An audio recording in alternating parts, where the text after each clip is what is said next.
Hello everyone, my name is Mrs. McGrath and welcome back to Late Night at the Library, where we are trying to bring a little bit of library from our homes to yours.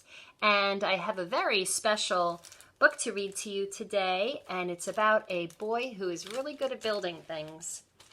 The title of this book is Iggy Peck, Architect, and it's written by Andrea Beatty and it's illustrated by David Roberts. This book is published by Abrams Books for Young Readers, which is an imprint of Abrams Publishing, and we have permission to read this book to you today.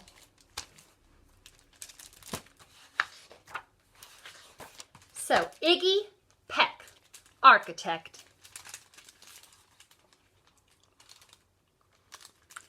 Young Iggy Peck is an architect and has been since he was 2. When he built a great tower in only an hour with nothing but diapers and glue.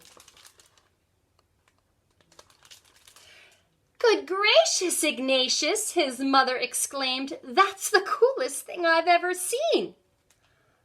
But her smile faded fast as a light wind blew past, and she realized those diapers weren't clean. "Ignatius, my son, what on earth have you done?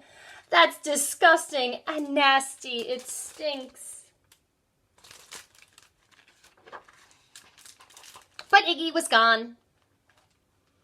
He was out in the lawn, using dirt clods to build a great sphinx.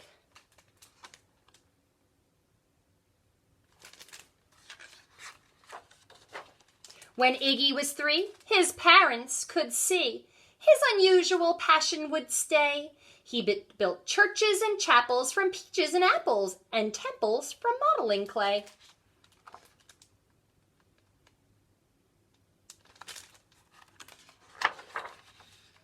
At dinner one night, to his father's delight, Iggy got a bright gleam in his eye, and out on the porch, he built St. Louis Arch from pancakes and coconut pie. Look at that.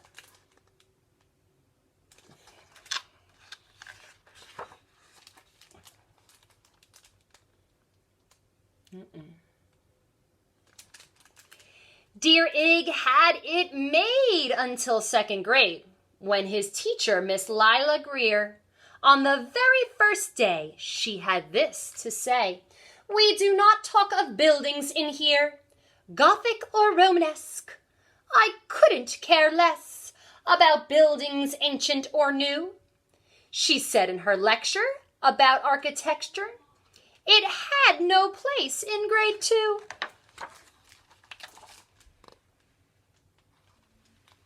That might seem severe, but she was sincere, for when she was no more than 7, she had a great fright at a dizzying height in a building so tall it scraped heaven.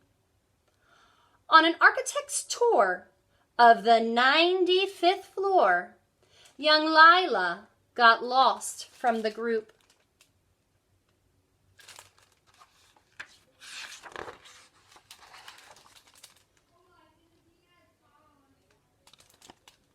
She was found 2 days later, stuck in an elevator, eating cheese with a French circus troupe. After that day, it's quite safe to say, she thought all building lovers were nuts. As a teacher, she taught that, above all, one ought to avoid them. No ifs, ands, or buts. And as you might guess, it would cause Iggy stress to hear such terrible talk. But he didn't hear. He sat in the rear while building castles of chalk.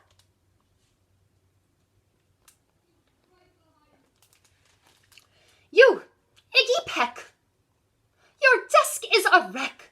Tear down that castle right now. You will not build in here, is that perfectly clear? Do you need to see Principal How?"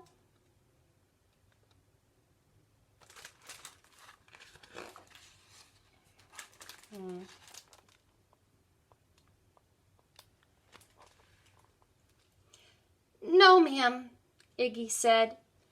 He lowered his head, and his heart sank down to the floor. With no chance to build, his interest was killed. And now second grade was a bore. After 12 days that passed in the after 12 long days that passed in a haze of reading, writing, and arithmetic, Miss Greer took the class to Blue River Pass for a hike and old-fashioned picnic.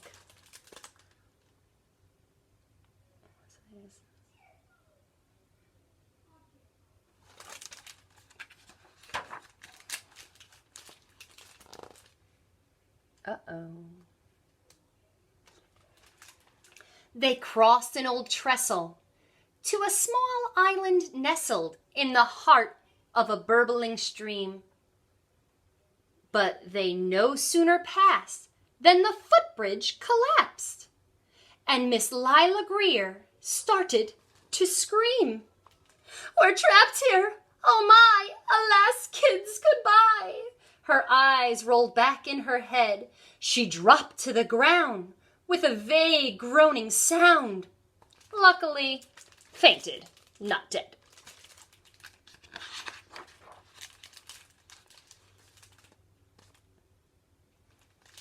The class was amazed. They stood there quite dazed, uncertain of what they should do. But one bright young man was off hatching a plan, which started with Miss Lila's shoe. Soon each lad and lass there at Blue River Pass was working together as one.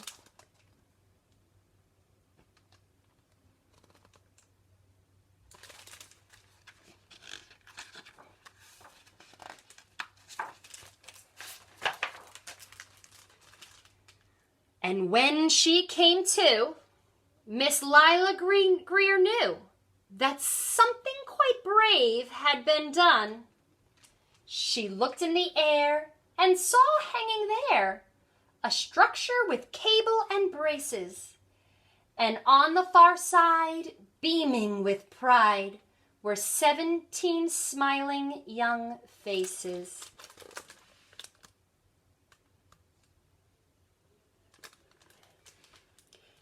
Boots, tree roots and strings, fruit roll-ups and things, some of which shouldn't be mentioned, were stretched ridge to ridge in a glorious bridge, dangling from shoestring suspension.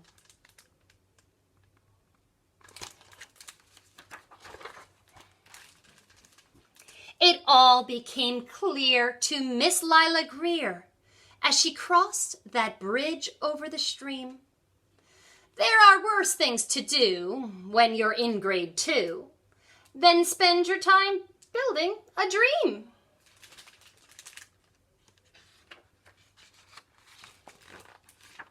Now, every week at Blue River Creek Elementary in 2nd grade, all the school kids can hear, along with Miss Greer, how the world's greatest buildings were made. The weekly guest speaker, in t-shirt and sneakers, talks of the buildings from Rome to Quebec. Of course, he's the guy who builds towers from pie. That brilliant young man, Iggy Peck. And there he is. I hope you enjoyed the book, Iggy Peck, Architect. And have a great night, everyone. Goodbye.